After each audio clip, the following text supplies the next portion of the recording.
ये Australian team management के जो सिक्योरिटी ऑफिसर्स हैं उनके द्वारा एक মধ্যপ্রদেশের ইন্দোরে 23 অক্টোবর বৃহস্পতিবার অস্ট্রেলিয়া নারী ক্রিকেট দলের 2 সদস্যকে অনাকাঙ্ক্ষিতভাবে স্পর্শ করার অভিযোগ উঠেছে। এই ঘটনার তথ্য শনিবার 25 অক্টোবর ক্রিকেট অস্ট্রেলিয়া নিশ্চিত করেছে। এমনই খবর প্রকাশ করেছে ভারতীয় পত্রিকা দ্য হিন্দু। পদ্মা সেতু, মেট্রো রেল এবং এলিভেটেড এক্সপ্রেসওয়ে নির্মাণের গর্বিত অংশীদার Bashundhara cement, Times of India সহ আর কয়েকটি গণমাধ্যম। रिपोर्ट लिखाई गई उनके द्वारा ये बताया गया। প্রতিবেদনে জানা গেছে, খেলোয়াড়রা সকালবেলা তাদের হোটেল থেকে প্রায় 3 কিলোমিটার দূরে খড়জানা রোডের একটি ক্যাফেতে যাচ্ছিলেন। তখন একটি মোটরসাইকেল আরোহী তাদেরকে লক্ষ্য করে অপরাধটি সংঘটিত করেন। ক্রিকেট অস্ট্রেলিয়ার বিবৃতিতে বলা হয়েছে, অস্ট্রেলিয়ার নারী দলের 2 সদস্যকে ইন্দোরের ক্যাফেতে যাওয়ার সময় এক মোটরসাইকেল আরোহী অনুপযুক্তভাবে স্পর্শ করছিলেন।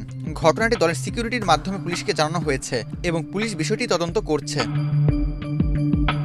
फाइट किया जाकर आरोपी को गिरफ्तार कर लिया गया है। ঘটনার পর খেলোয়াড়রা দলের সিকিউরিটি ম্যানেজার ড্যানি সিমন্সকে অবহিত করেন। তিনি ইন্দোরের এমআইজি পুলিশ স্টেশনে অভিযোগ দায়ের করেন। পুলিশ প্রাথমিক অভিযোগ রেজিস্টার করেছে। অভিযুক্তকে গ্রেপ্তার করা হয়েছে এবং ভারতীয় আইন অনুযায়ী বিএনএস 74 এবং 78 ধারায় মামলা দায়ের করা হয়েছে।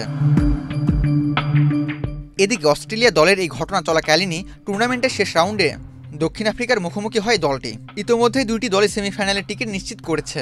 ইন্দোরে তারা টেবিলের শীর্ষে ওঠার লড়াইয়ে মুখোমুখি হয়েছিল, যেখানে দক্ষিণ আফ্রিকাকে 7 উইকেটে হারিয়ে টেবিল টপার হিসেবে গ্রুপ পর্ব শেষ করেছে অজিরা। আবু তালহা, বাংলাদেশ প্রতিদিন।